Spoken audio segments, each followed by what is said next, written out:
4 сынып оқушылары балапан арнасы арқылы дүйсенбі жұма аралығында кестеде көрсетілген уақытқа сәйкес сабақ оқиды.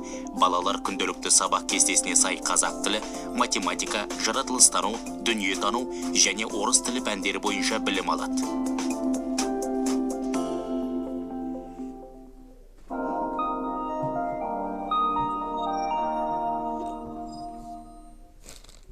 Сәлеметсіздер ме, құрметті оқушылар? Біздің онлайн оқу сыныбына қош келдіңіздер. Бүгінгі біздің тақырыбымыз Қазақстанның білім берудегі жетістіктері. Сен бүгін Қазақстанның 20-21 ғасырдағы білім беру саласындағы жетістіктерінің дамуын меңгересің. Енді балалар, мына суреттерге қарайық. Бұл суреттер қай уақытқа тән деп ойлайсыңдар? Өте жақсы балалар. Лего ол 20 ғасырдың, ал Майнкрафт 21 ғасырдың ойыны. Балалар, өздерің байқап отырғандай, балалардың ойыны бір ғасырдың ішінде қандай деңгейге жеткен. Сол сияқты Қазақстанның білім беру жүйесінде де 20 және 21 ғасырдағы жетістіктері шексіз. Оның бір дәлелі мына мен және сендер.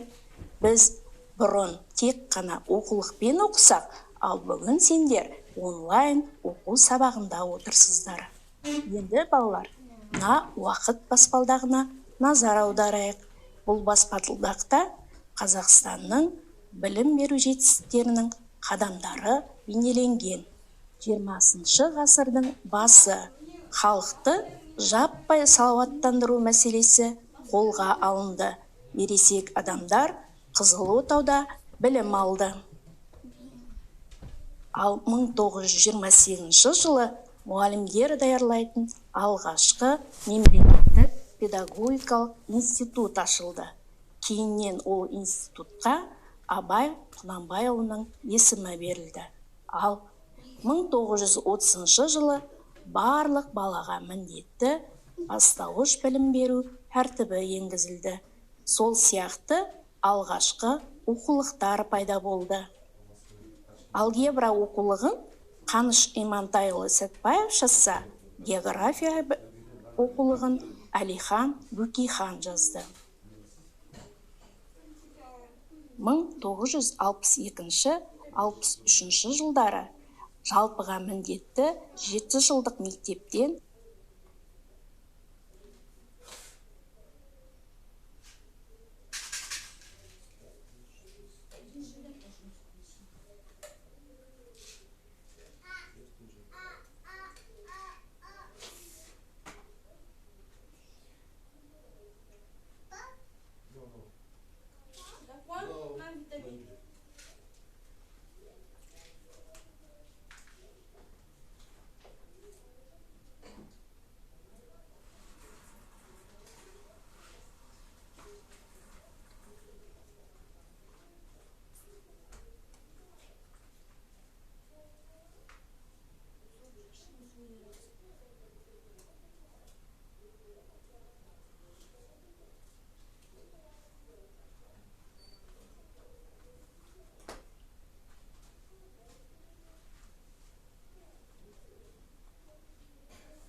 Алан, білесің бе?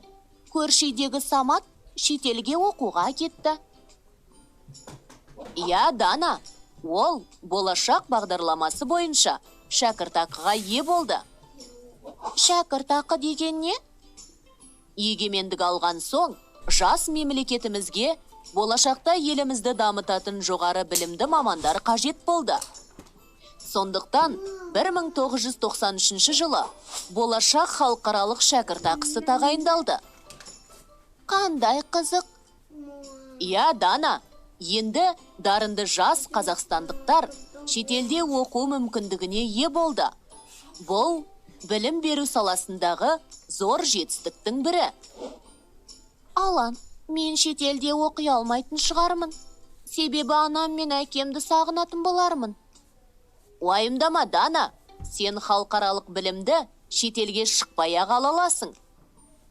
Оны қалай істеді? Алан, айтшы. Сен Назарбаев университетіне барып оқи аласың. Назарбаев университеті? Ол біздің тұңғыш президентіміздің құрметіне аталған университет пе? Я, Дана. Назарбаев университеті 2010 жылы тұңғыш президенттің бастамасымен ашылды. Бүгінде жоғары оқу орнының аты әлемге танымал. Себебі ол жерде түрлі мемлекеттен келген білікті мамандар жұмыс істейді. Ал университет әлемдік жоғары білім беру талаптарына сай. Ал енді балалар, бүгінгі жаңартылған білім мазмұндағы оқушы моделін жасайық. Білімді өмірде қолдану. Зерттеу жұмысын жүргізу. Акты құралдарын қолдану. Топпен және жеке жұмыс істей білу. Сын тұрғысынан ойлау. Өздігінен шешім қабылдау. Мәселені қойып, оны шешу бүгінгі жаңартылған білім мазмұнына оқушы моделінің бейнесі. Ал енді балалар, сіздерге тағы да бір тапсырма бермекпін. Әр ғасырдың өзіне сай білім беру мақсатын айқындаңыздар.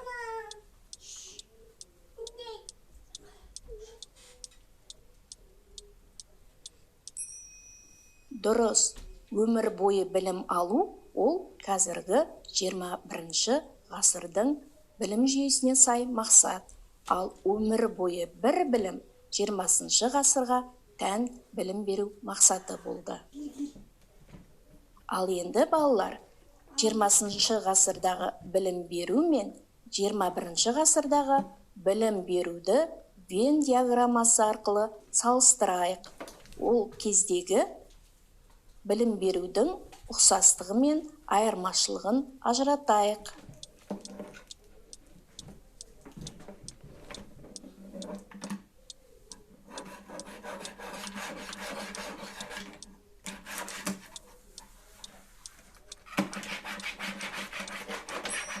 Болжам жауап.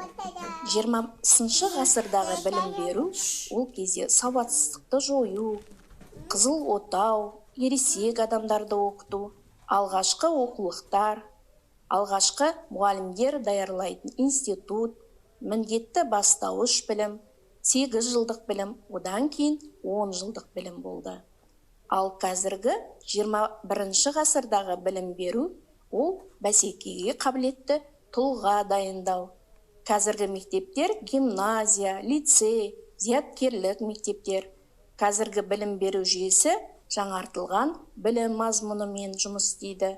Қазір біз электронды кітаптарды қолданамыз, онлайн білім аламыз, 3 тілде білім алу жүргізіліп жатыр. Сол сияқты біз өз сабақтарымызда зерттеу жүргізіп, өзімізді және өзгені бағалай аламыз. Ал енді осы 2 ғасырға да тән тұлғалар, ол мектеп, оқушы, мұғалім. Енді балалар, біз бүгінгі білімімізді бекіту кезеңіне де жеттік. Тест сұрақтары арқылы өзіміздің білімімізді бекітейік. Бірінші сұрақ: ересек адамдарға арналған мектеп қалай аталды? Киіз үй, қызыл отау, жасыл жайлау. Әрине, қызыл отау. Ал алғашқы алгебра оқулығының авторы кім еді? Жүсіпбек Аймауытов, Ыбырай Алтынсарин, Қаныш Сәтпаев. Дұрыс айтасың, Қаныш Сәтпаев. Қай жылдары 6 жастан оқыту қолға алынды? 1980-1990 жылдары, 1930-1940 жылдары, 1950-1960 жылдары. Әрине, 1980-1990 жылдары 6 жастан оқыту қолға алынды. Балалар, елбасы Нұрсұлтан Әбішұлы Назарбаев қай жылы болашақ шәкіртақысын тағайындады? 1980 жыл, 1985 жыл, 1993 жыл. Дұрыс айтасың, 1993 жыл. Ал енді әртүрлі ғылымдар саласынан жоғары білімді мамандар даярлайтын жоғарғы оқу орны қалай аталады? Колледж, лицей, университет. Әрине, университет. Енді өзімізді тағы бір тексеріп өтейік. Ал енді балалар, бүгінгі сабақта мына дескрипторлар арқылы өзіңнің орныңды анықта. Мен еліміздегі білім беру саласының дамуы туралы білдім. Ал мен 21 ғасырдағы оқушы моделін құрастырдым. Ал мен болсам әр ғасырдағы білім беру мақсатын айқындадым. Өте жақсы балалар.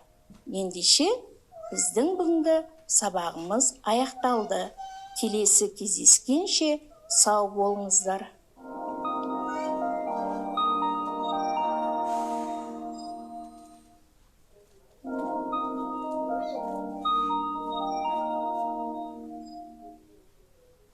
Сәлеметсіздер ме, құрметті шәкірттерім. Менің аты жөнім Абдукадирова Маржан Ержанқызы. Мен математика пәнінен сабақ беремін. Онлайн мектебіне қош келдіңіздер. Құрметті шәкірттерім, сіздер видеоны көріп болған соң, сіздерге бірнеше тапсырмалар беріледі. Сіздерден сұралатыны тапсырмаларды өте мән беріп, тыңдап және жақсылап түсініп оқып алыңыздар. Уақыт беріледі, тапсырмаларды орындайсыздар. Демек, сіздерге іске сәт демекпін. Бүгін математика пәнінен тақырыбымыз теңдеулер деп аталады. Осы сабақта сен не үйрену керексің? Теңдеу, күрделі теңдеулерді шешу алгоритмін үйренесің, және күрделі теңдеулердің шешілу тәсілдерін үйренетін боласың. Ал құрметті балалар, біздің ортақ тақырыбымыз күн жүйесі деп аталады. Сіздерге сұрақ, күн жүйесі дегеніміз не? Және күн жүйесі қажет пе? Оның маңызы қандай? Және күн жүйесі туралы қандай мәліметтер білесіздер? Жалпы кішкене айтып кетейін, күн жүйесі дегеніміз күннің айналасында айналып жүретін, оның серіктері 7 планетамыз және ұсақ түйек планеталардан құралған жүйе деп аталады. Ары қарай өздеріңіз ізденіп, оқып алыңыздар. Ал балалар, гимнастиканың пайдасы қандай екенін өте жақсы білесіздер. Сол себептен өткенге шолу мақсатында ми гимнастикасын жасаймыз қазір. Есептің мәтінін жақсылап түсініп оқыңыздар. Мен де оқып берейін сіздерге. Оқушылар үйіне жас ғарышкерлер үйірмесі ашылды. Әрқайсысынан 2 данадан 2 түрлі телескоп сатып алынды. Телескоптың бір түрінің бағасы 78.900 теңге.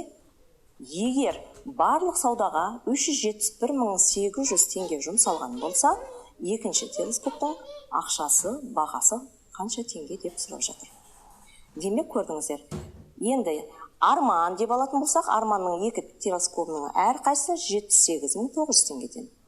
Ал Асия деп алатын болсақ, Асияның 2 телескопының әрқайсының бағасы сұралып отыр. Екеуінде бағасы бірдей. 2 телескоптың бағасы бірдей деген сөз. Демек, белгісіз бізге Алияның телескоптарының бағасы.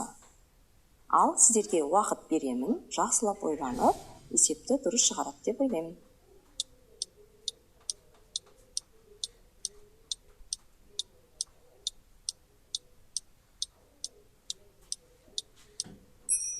Ал енді дұрыстығын тексерейік балалар. Есептің мәтін есептердің берілген шарты болады. Оны сіздер өте жақсы меңгергенсіздер.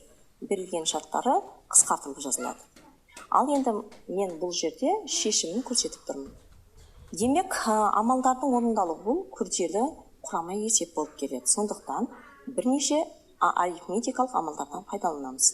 Демек, біз бірінші болып жақшаның ішінде Демек 78.900 теңге. Демек арманның телескопының бағасын 2 санға көбейтеміз. Себебі саны 2. Демек 157.800 болады. Ал енді екінші іс-әрекетіміз амалдың орындалу тәртібі. Демек жалпы төленген сумадан 2 телескоптың ақшасын азайтамыз. Ал одан шыққан сума жиынтығы ненің бағасы болады? Асияның 2 телескопының бағасы болады. Ал енді бір телескоптың бағасын білу үшін, анықтау үшін, оны 2 санына бөлеміз. Демек, біздің іздеген жауабымыз 107.000 теңге. Демек, Асияның бір телескопының бағасы 107.000 теңге тұрады екен. Сәйкес келді ғой балалар, өте тамаша. Енді бүгінгі тақырыпқа көшейік. Күрделі теңдеу дегеніміз не? Және күрделі теңдеулерді шеше аласыз ба? Құрметті балалар, осы кезге дейін біз күрделі теңдеулерді шешкен болатынбыз. Ал енді қазір алда сіздер тыңдалымнан видеоны тыңдайсыздар, тамашалайсыздар, осы тақырыпты түсінесіздер. Теңдеудің түбірін табу үшін қосудың, азайтудың, көбейту мен бөлудің компоненттерінің өзара тәуелділік ережесі қолданылады. Теңдеудің түбірін табу үшін осы ережелерді есімізге түсірейік. Бірінші мысалда теңдеудің түбірін табу үшін белгісіз қосылғышты табуымыз керек. Белгісіз қосылғышты табу үшін қосындының мәнінен белгілі қосылғышты азайту керек. Екінші мысалда теңдеудің түбірін табу үшін азайғышты табу керек. Белгісіз азайғышты табу үшін айырманың мәніне азайтқышты қосу керек. Теңдеудің үшінші түрінде белгісіз азайтқышты табу керек. Белгісіз азайтқышты табу үшін азайғыштан айырманың мәнін азайту керек. Төртінші мысалда белгісіз көбейткіштерді табамыз. Белгісіз көбейткішті табу үшін көбейтіндінің мәнін белгілі көбейткішке бөлу керек. Берілген теңдеуде белгісіз бөлінгішті табу керек. Белгісіз бөлінгішті табу үшін бөліндінің мәнін бөлгішке көбейту керек. Бұл теңдеуде белгісіз бөлгішті табу керек.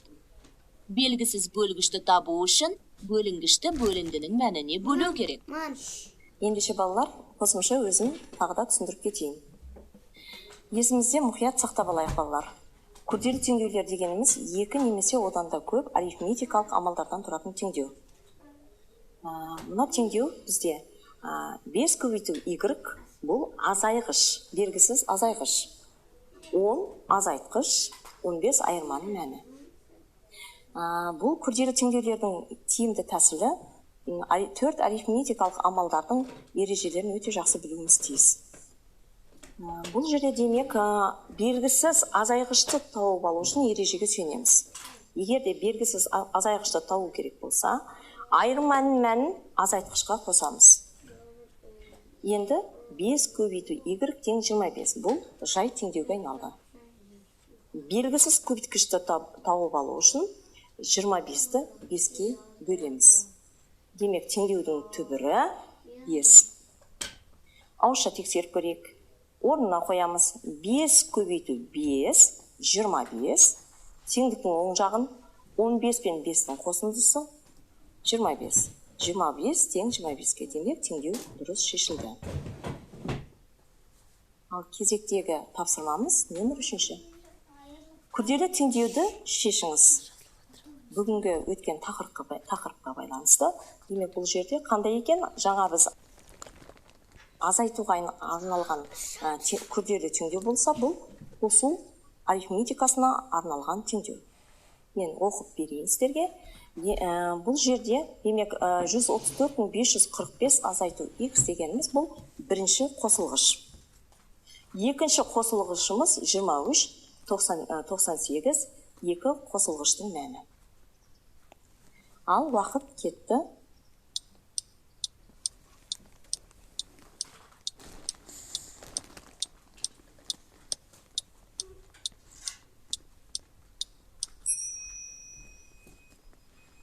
Өте тамаша, сіздер жылдам есептеді деп ойлаймын. Олай болса, дұрыстығын тексеріп алайық. Бұл теңдеуіміздің түбірі 134.470 теңге. Өте керемет. Келесі тапсырмамыз математика күнделікті өмірде. Математика ақыл ойдың кеніші. Біз математикасыз өмір сүре алмаймыз. Күнделікті бізде есептеу үшін математика қажет. Олай болатын болса, сіз үйіңіздегі ағаңыз бола ма, немесе ініңіз бола ма, жұптасып отырып, калькулятормен жылдам есептеуіңізге болады. Мына тапсырмаларды жылдам калькулятордың көмегімен есептеңіз. Уақыт кетті.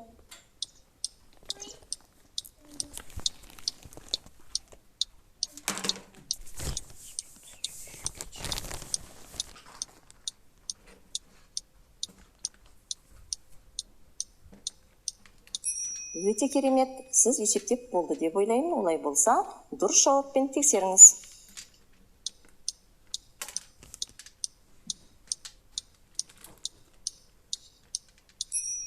Өте қуаныштымын.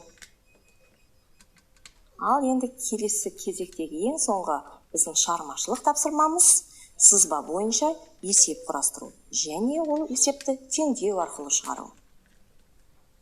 Мына суретте көріп тұрсыздар, сызба бойынша графикасында екі мотоциклшының, бірінші мотоциклінің жылдамдығы 45 км сағатына, екінші мотоциклшының жылдамдығы 30 км сағатына. Демек, екі мотоциклші кездескенге дейін қанша уақыт кетті? Бұл жерде ескертетін нәрсе жақындау жылдамдығын тауып алу қажет. Уақыт кетті, есептеулеріңізге болады.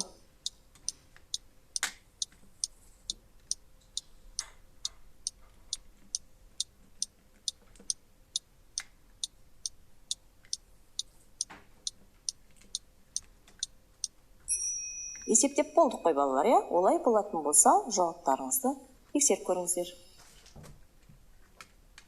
Есепті теңдеу құру арқылы шығару керек деп ескертіп айттым. Бұл жерде біз формулаға сүйенуіміз керекпіз. Уақытты тауып алу үшін жүрілген қашықтық жолды жылдамдыққа бөлеміз. Ал 45 пен 30-ның айырмасы бұл жерде екі мотоциклшінің жылдамдығы. Демек, бұл жерде жақындау жылдамдығы тауып алынады. Одан оны уақытқа көбейткенде не шығады? Жүрілген арақашықтық шығады. Демек, бұл теңдеуіміздің түбірі 4. Немесе бұл есептің жауабы мотоциклшілер 4 сағаттан кейін бір-бірімен кездесті. Ал, құрметті балалар, бүгінгі біздің жетістік баспалдағын білу үшін кезектегі дескрипторлар арқылы бағалаймыз. Ал енді дескрипторларымыз 5 балдан тұр.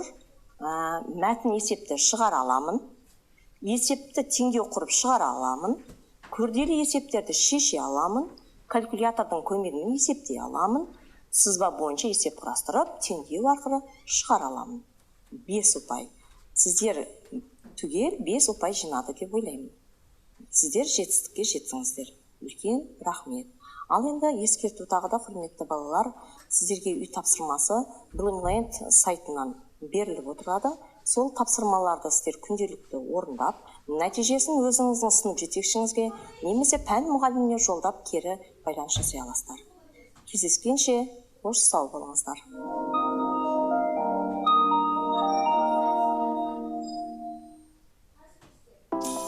Бесінші сынып оқушылары балапан арнасы арқылы